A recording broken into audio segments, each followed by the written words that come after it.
Ladies and gentlemen, friends and rivals, my name is Jared, and with me today is my needle-wielding friend, Anna. Hello there. We will be your hosts for the podcast. We are honored and grateful that you have joined us here at our table. And let me tell you, if you're here in Nashville, you want to be at the table and not outside because it is freezing. Yes, it is. Jared almost lost his fingers this afternoon. Oh my. It was terrible. Here at the Game Table Podcast, we take a look at various board, card, and other tabletop games. We give an overview, provide a little insight on how to play, and share some of our thoughts, all in an attempt to give you an idea of how well it would fit for you and your table. Today, we will be looking at Patchwork, designed by Uwe Rosenberg, artwork created by Clemens Franz, Rex Lee, Jolanta Linzozic, and Gru Sao, and published by Lookout Games. Patchwork is a two-player only, intense tile-laying game where players are looking to build the highest scoring quilt. Yep. The game divides into the age-old debate of what is more valuable, money spent or time saved. As players navigate the Tetris-like patches, both are looking to claim the most buttons by the game's end. Is this game buttoned up, or is it simply a loose thread slowly unwinding into nothingness? Womp, womp, womp. That is so dark. But you get to find out as we talk about Patchwork today.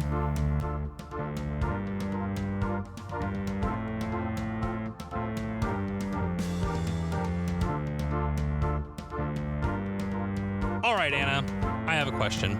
Shoot.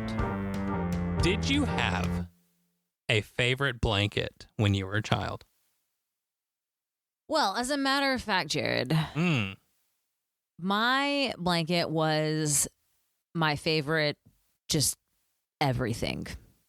So I know some kids will have, a favorite toy or a favorite stuffed animal or, I don't know, something else.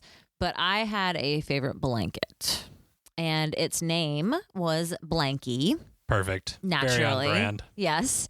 And it was a white blanket with little rainbow hearts all over it and a beautiful crocheted edge that my dear grandmother made for me when I was born. Wow. Good old Gigi. It's true. And so I carried that thing around everywhere. And, when I stopped sucking my thumb, I started chewing on the blanket. It's kind of how I transitioned that way and just cuddle with it every night. And there's even one point in time when I was, having a fun little kid's insecurity PTSD reaction to this really huge flood that we lived through in Houston, where we had to be evacuated out of our house, that I tied up every single one of my cherished possessions into this blanket and carried it around my house for just every single day for months upon end, just in case we ever had to be evacuated again. I would get to carry all my cherished possessions with me. And Blanky was number one on that list. So I've heard that story before, the flood part specifically. I mean, I've heard all of it. So this is a little bit of a different dynamic than when Ian and I do it because we don't know each other's answers. But I will say it is always interesting to me whenever you talk about tying up the blanket with your possessions, and I just picture you like tying it on the end of a stick and having that very cartoony kind of look where you're just kind of walking with it over your shoulder all around the house. Oh, that's true. That would have been a way to do it. I actually ended up tying it almost in like a sling where my arm could kind of slide in it. That is closer to your body, so that makes sense. Yeah, and like I tied it around my neck, and then just all my cherished possessions were hanging around in there. So I'm sure my parents were really worried about me. But, we got through it. We were fine after a little while. Sure. Obviously a very traumatic event. Yeah. But no, thank you for correcting my headcanon because that's how I always had it, was that very cartoony kind of blanket on a stick kind of thing going on. Yep. I think Blanky probably is still somewhere in that memories box in our basement. But Blanky was quite shredded by the time I was an adult. That makes sense. How about you, Jared? Did you have a favorite kind of blanket as you were growing up as a kid? I don't know. I guess the answer is technically yes. I actually still own the blanket that I'm going to talk about, and it's on our couch. Yeah. But no, I fell into the camp of I had a favorite toy growing up. Oh, weirdo. I know, it's crazy. No, I had one of those really awesome Power Rangers. I had the Red Ranger with the little, you could press his chest and the head would flip from the helmet to Jason. Ooh, nice. And so that was my like comfort toy. But I also was really into Pokemon, and I got this blanket that had the 4 starters from the original Gen 1. Yeah. And I slept with that blanket every night. I didn't have like an emotional attachment to it, I don't think, but I definitely really enjoyed it. And I have held on to that blanket. I thought I'd lost it when we moved out. But then I was cleaning out Mom and Dad's attic several years ago. I think Faith was like maybe 1 or 2 at the time. Okay. And I happened to find it. And I was like, oh man, I want to pass this on to Faith now because this was mine growing up. So I was really excited to find it. Aw. Okay, so hang on, because we technically have 2 blankets on our couches that are Pokemon blankets. That's true. So which one is yours? Because I've never heard this story before, and I don't even know what you're talking about. Wow. I know. You Everyone know listening? all about my trauma blanket, and I know nothing I about know. your So- attic Pokemon blanket. To our listeners, I'm a really bad storyteller when it comes to specifically in telling stories about myself when I was younger. And It's so and true. Anna wants more of these stories. I will make fun of Jared that he remembers none of his childhood, and that every time I ask for stories about his childhood, he tells me the same 2 stories every single time. The number gets smaller all the time. It used to be 3, and now it's it's down to 2. always 2. What a disaster.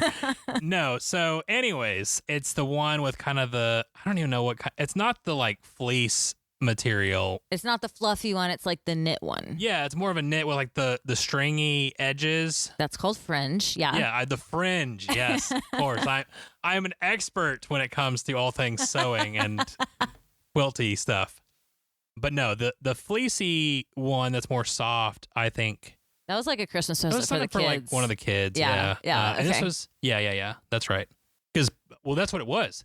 Because Faith had mine, and Joy wanted a Pokemon blanket. That's true. So yes. I can't remember if it was Christmas or a birthday or whatever. But anyways, so yes, so we have 2 Pokemon blankets now. As all people should, really. Yes, and It's a great addition to our couch. of course. Hope took a left turn and got Totoro instead. But so whatever. Everyone's happy. But Patchwork, shall we? Is about quilts. It is about quilts so, and buttons. just slightly related to blankets. We're on Have the you right ever- track here. Have you? Well, okay. Follow up question: have you ever made a quilt? Well, do you remember that time that you lost 100 pounds? Yeah, that was a long time ago. Yeah. So you remember how you had all these really nice shirts? Like you had these Yeah, baseball I remember this. jerseys Mhm. and things like that. And you were really sad that you didn't fit in any of them because you'd lost 100 pounds. And so I don't know how sad I was about that. It was more of like you were so sad. this like slight consequence of a really great thing that had happened. Any emotions you have, I'm just going to capitalize on. So So Jared was just heartbroken, crying, Devastated, really. over losing these really nice jerseys because he had lost 100 pounds. And so I started on the process of making them into a t-shirt quilt for him. I made all of the squares and did not sew any of them together. And that is all of the progress that I've ever made in sewing a quilt. It's actually still in our basement. One of these days, Truthfully, you could get a quilt with all of your old jerseys in it and be like, wait a second, I haven't seen these in 15 years. so truthfully, I had thought about that when I was typing up the notes for this episode, and I was like, I don't know if that counts as a quilt or not. What? That's totally a quilt. I mean, I'm sure it is. It's not like a questioning your talents. It's I wouldn't know the difference. Like what crosses the line into a quilt versus a regular blanket. Well, it's a quilt because you're piecing together I see. patches of material, and especially because the t-shirts themselves are stretchy, so you can't actually sew them in a block. So I was having to back them with a different kind of material. That's why Yeah. it took so long. So I actually have all of them backed downstairs Wow. in the basement, and the little strips that we're going to run in between them, and I just never sewed them together. Okay. Yep. Well, like you said, maybe someday. Maybe someday. If you get really heartbroken over the jerseys again, bump it up the list a little. Yeah, maybe. I'm sure I'll find it in me at some point. So tell us about all the quilts that you've sewn, Jared. I haven't sewn any quilts. Oh. I'm trying to think. I think I've sewn something. I'm sorry. It's okay. So, like, legitimately, I've always had people, like my dad could sew, you could sew. I've never had a reason to learn how to sew. Wow. Okay. Well, hope I don't die or anything.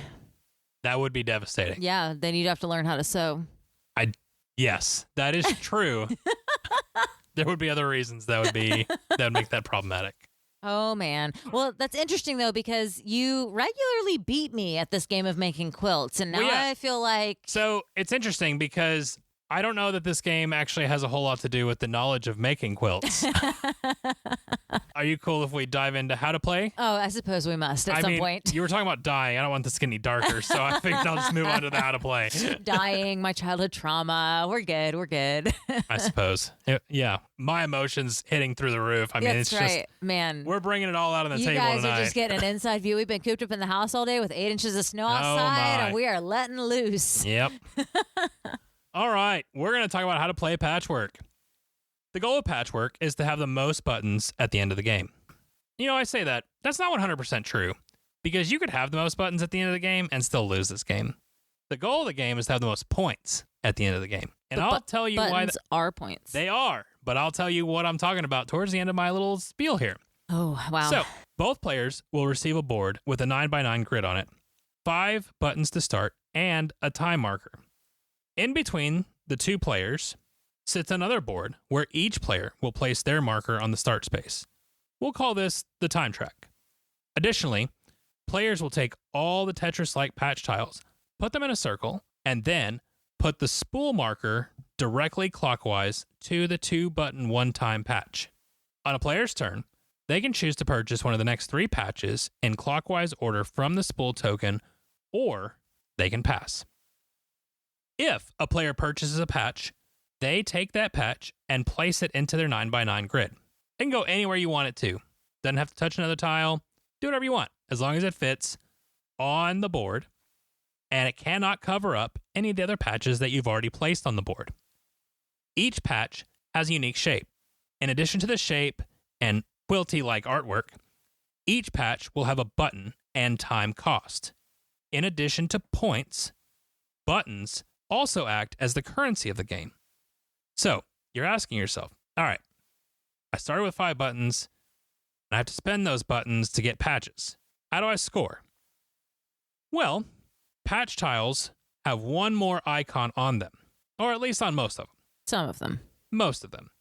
Patch tiles will range from having 0 to 3 button icons marked on the tile to indicate how many buttons that particular patch will add when players collect income at certain points on the time track.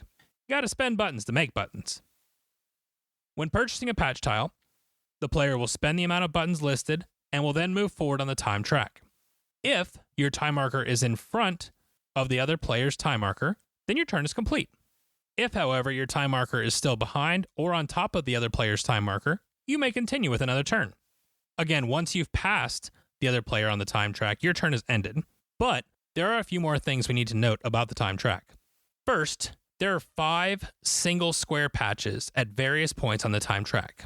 If you pass over a single patch with your time marker, you get to take the single patch and add it to your quilt immediately. If you pass a single patch space and nothing is there because the other player has already taken it, you get nothing. Second, if you pass over a button icon on the time track, you collect income. Count all button markers on the tiles currently in your quilt and add that many buttons to your stash.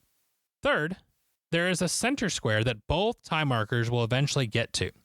Once both time markers are in the center square, that marks the end of the game. A few more things to note here. I mentioned earlier that you could also pass instead of buying a patch. To pass, you will move your time marker token from where it currently sits to one space in front of your opponents, and then collect 1 button for each space traveled.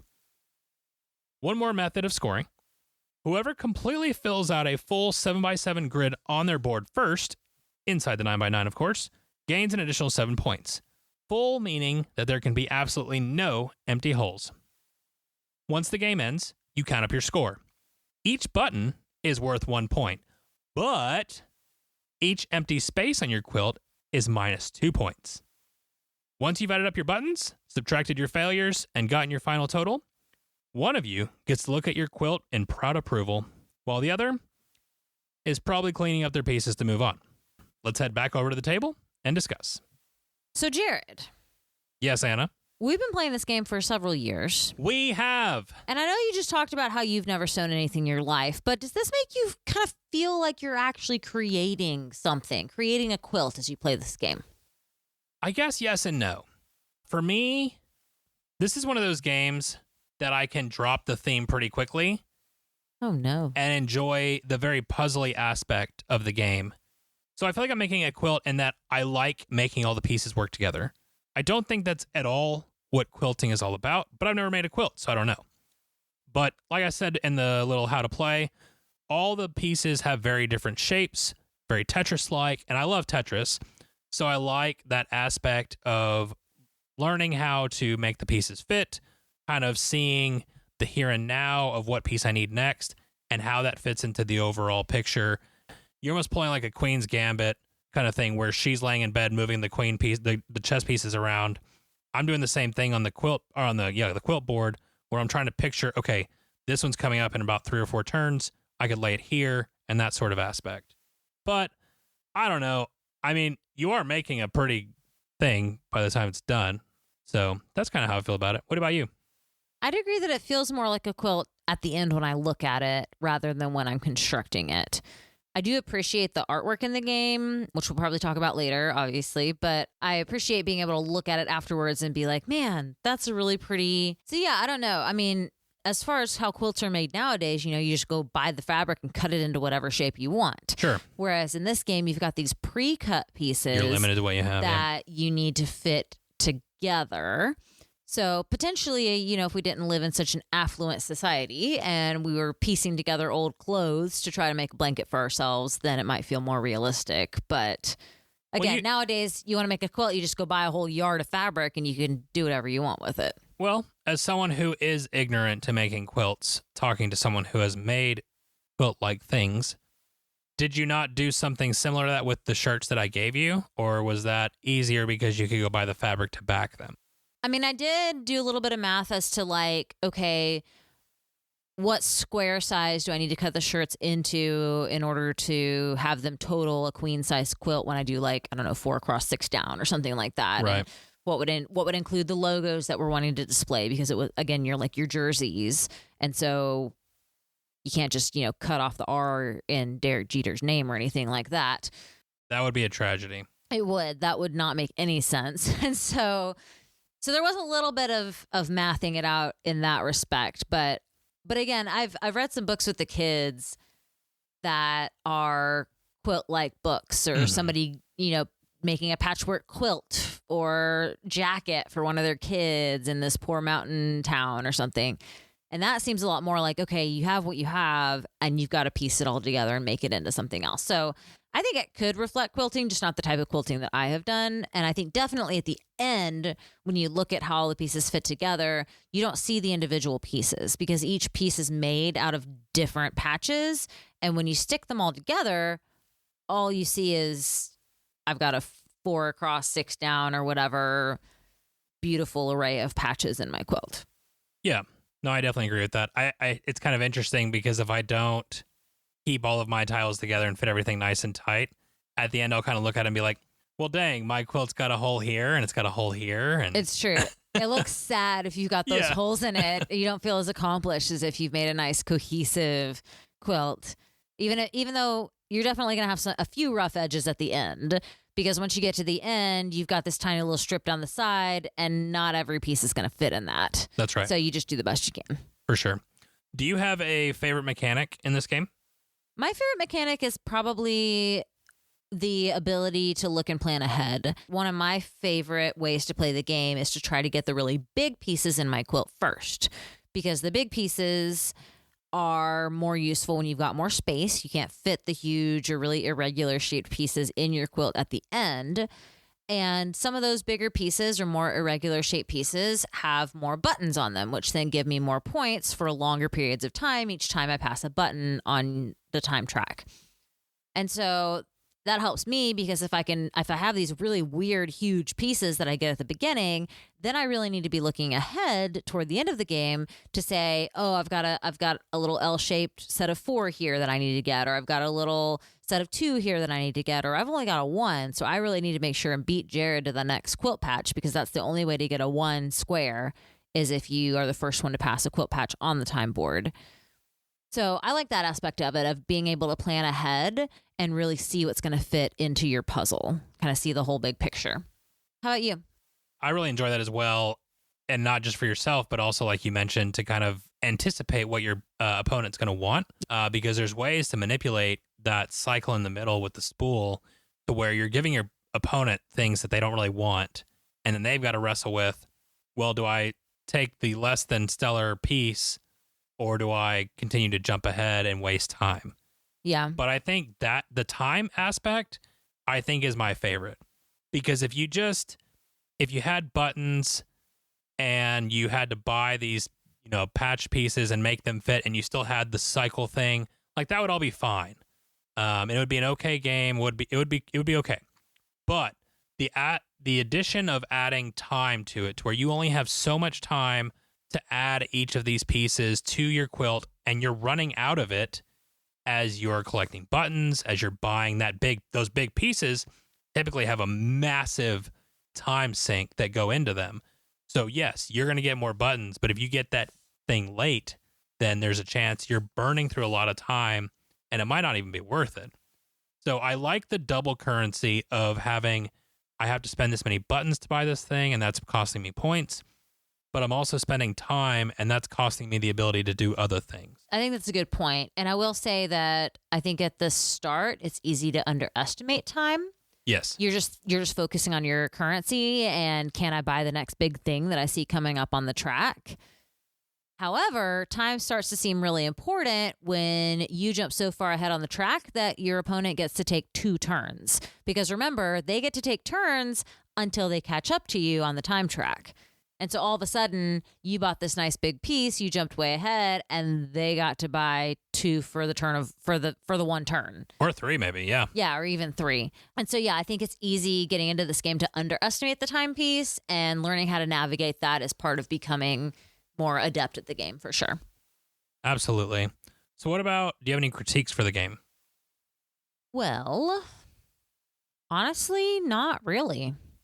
I think this is a solid game. I'd say when I'm playing it, I'm frustrated that I never seem to have enough buttons that I can buy everything that I want. But really, that's kind of the whole economy of the game. You can't cut the patches into whatever shapes you want. You've got to deal with the patches that are there.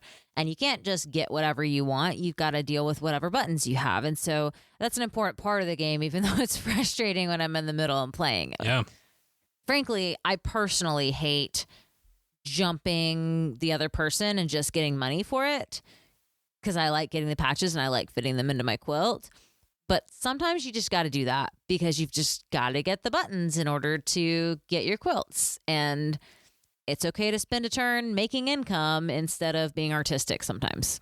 For as thin, in my opinion, as the theme is, it is easy to get locked into what you want your quilt to look like and end up making a bad decision because of that. Yeah. I don't have a lot of critiques either. We had an early copy of the game. This game's been around for a long time, so this might have been fixed with later printings. But my critique is in the sizing of the pieces. So there's times where, you're putting these Tetris pieces together, and either you couldn't fit one inside the other, or they'd get stuck or kind of a little bit smushed together. And there were several times where I was like, it's not fitting together. It's not looking like a quilt. It's just, I'm laying these pieces kind of really close, even though they're supposed to be able to fit together.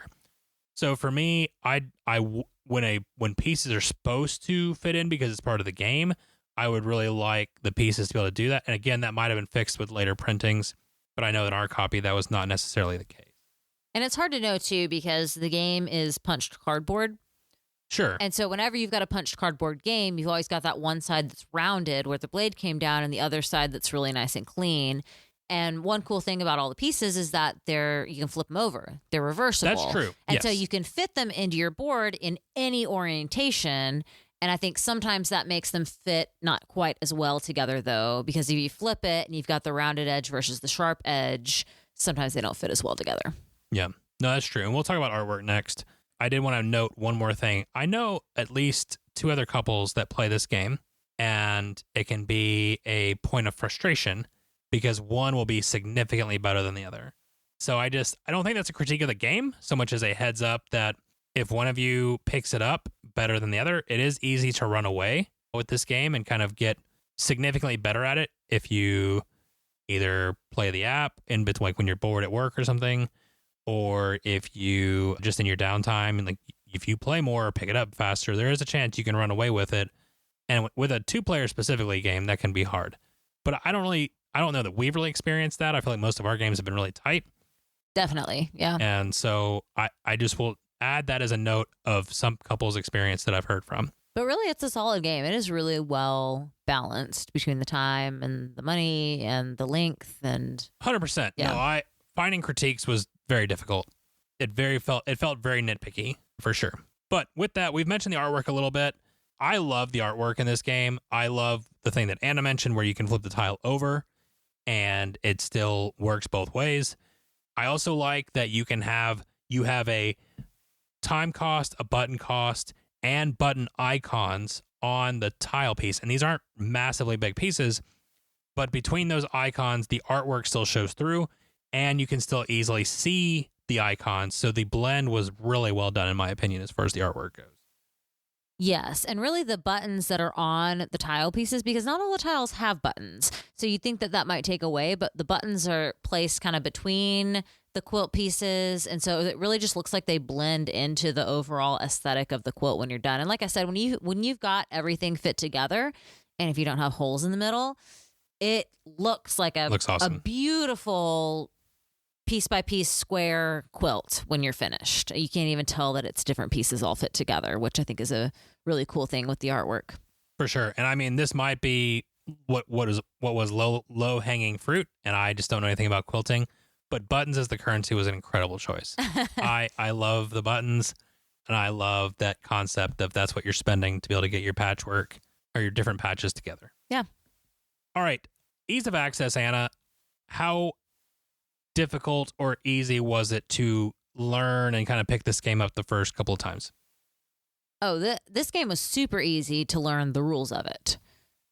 Very basic. I was actually wondering as you went through all the rules, I was like, man, I feel like he's taken longer to explain these rules than we even took to learn it the first time. And you did a great job explaining the rules. I'm not critiquing you or anything like that, but it was a really simple game to just pick up and learn. Now, I did mention earlier that early on in learning the game, I definitely downplayed the importance of time. And so there's a way of growing and learning how to play the game better. And so just having an ease of access doesn't necessarily mean that you're going to be an expert at it the first time. But it's a really easy game to just pick up and play. It is often the one that we'll pick out if we want something quick to connect for a date night, or maybe we watched a movie, we've got a little bit of extra time before bed, and we're like, hey, let's do a little 15 to 20 minute game of Patchwork. It's a really easy thing to do. We'll bring it on trips or on even dates out other places because it travels really well. And yeah, so I'd say it's in a small box too. Yeah, it is. And I'd say it's probably the top 2-player game that we will recommend to other couples as well. That's true. Because a lot of other couples, maybe you've got one person that's a gamer and the other person's not, and it's a game that's really accessible for all levels. I agree. And I like what you said, that there's a lot of depth to this game, which is what I hear a lot. Like I'll describe, you get that look of like, okay, we're doing quilt, cool, whatever. Like it's this cute little game. And then people will get into it and they're like, oh, there's a lot more here than I thought there was. And there is. It definitely has an insane amount of depth. It's part of why we keep coming back to it. Is I think you and I still feel like we're getting better at it, even as we play it as many times as we have. Oh, definitely. And it's one of the first 2-player games we bought. Oh, for sure. Yeah, it's been years. Yeah. I think this game came out in like 2009 or something like that. So it's been a long time. We probably bought it very shortly after that. Something like that. Yeah, for sure. But anyways, but the cool part about it is even though there's a bunch of depth, it is also very easy to, like you said, to just dump out, put the pieces on the table and start building a quilt. And it doesn't have to be this really intense, down to the wire, not sure who's going to pull it out kind of thing. So I agree. I think it is really easy to access. Does it travel well? You mentioned that you think it does travel well. I have mixed opinions. So it does travel well in that it's very easy for me to throw this very small box in a bag and take it on vacation.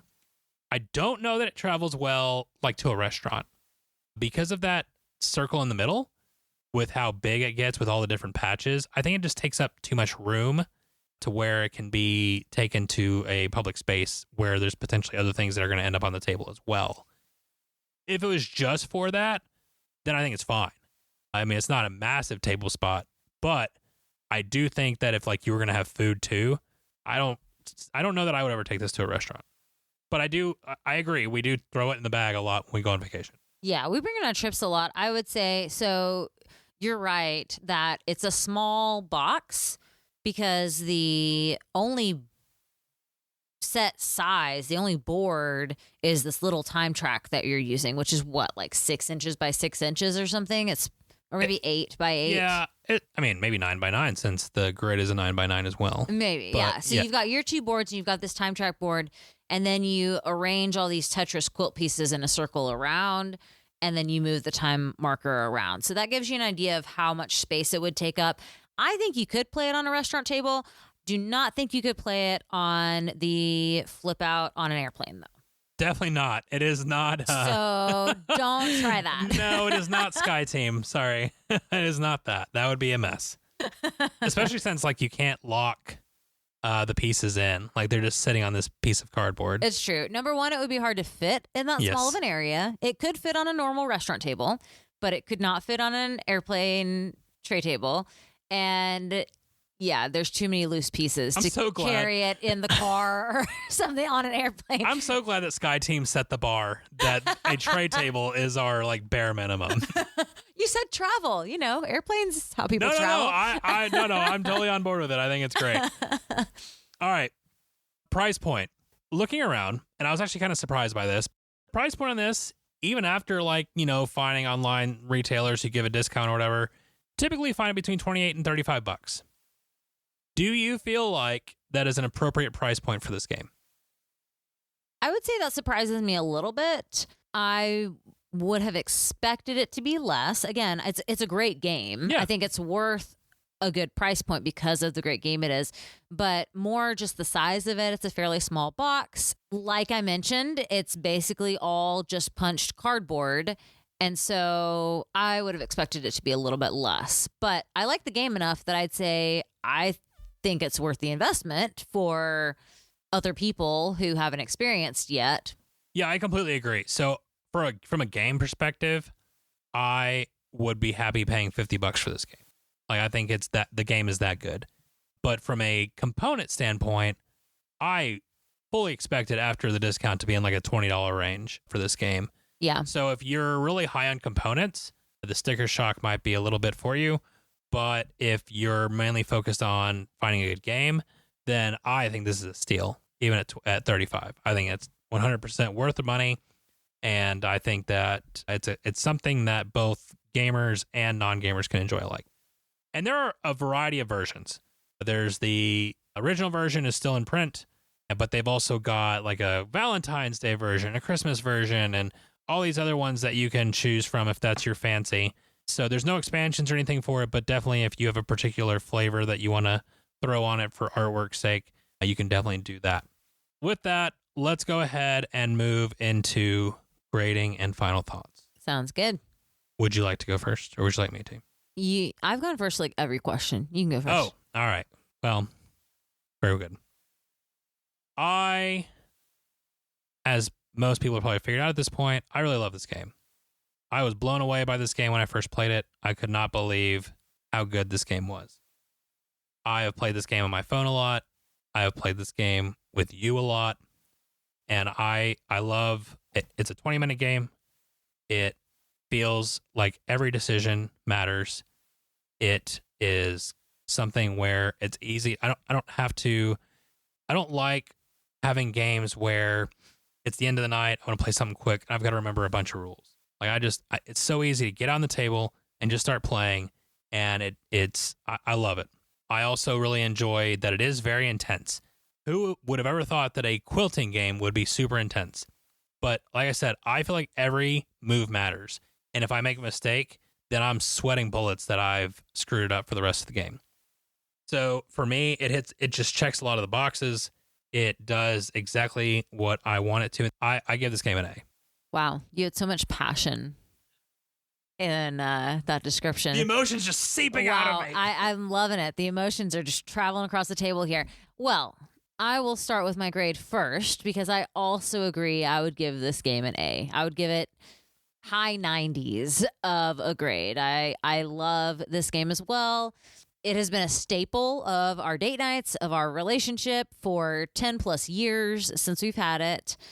I love that it doesn't take very long, that I can always remember all of the rules, and that it still feels like a competitive, important game, even though it doesn't take very long. It's not just that was kind of a waste of time kind of a game. Or just a quick activity where we're just kind of hanging out. Right. It's not just, we're doing this just if we have 15 minutes to kill. Right. It feels like an intentional use of 15 minutes where we've got strategy, we've got competition and everything like that. I will say, though, a plus point for this game for me is that when we invest a very long period of time into a world building game, which are some of my favorites, really. Yeah. I love world building games. And so this really checks that box for me because I'm creating this quilt. But a lot of world building games or kingdom building games are very long. You're building over the course of, an hour or more. Sure. And man, when you beat me in those games, I felt good the whole time. And then I just feel so sad at the end because I just built this beautiful thing, and then I built one better, and then Jared was better.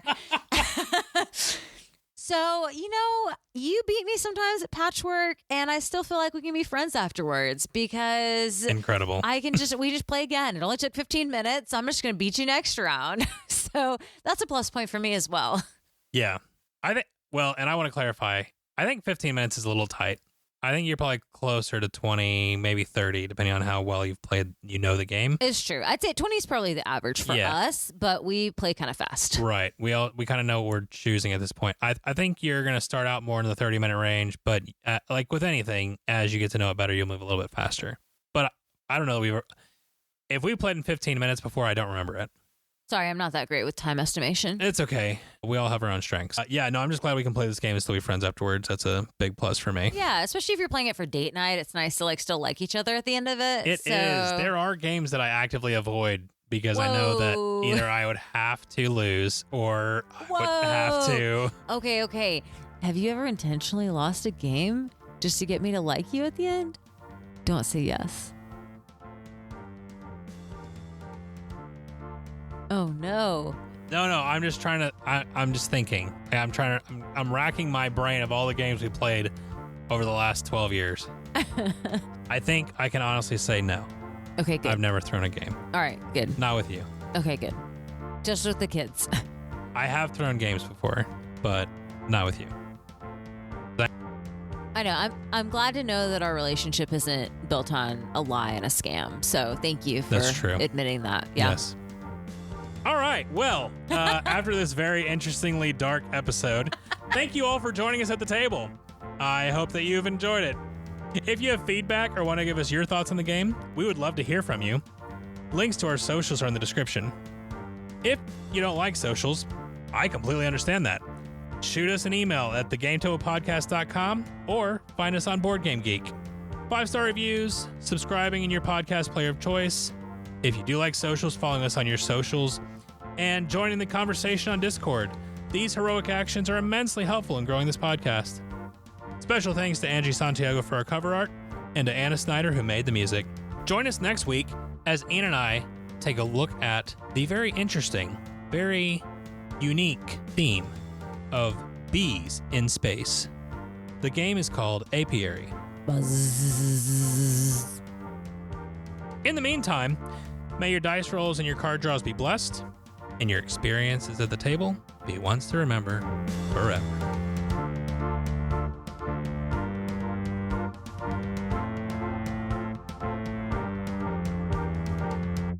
Goodbye.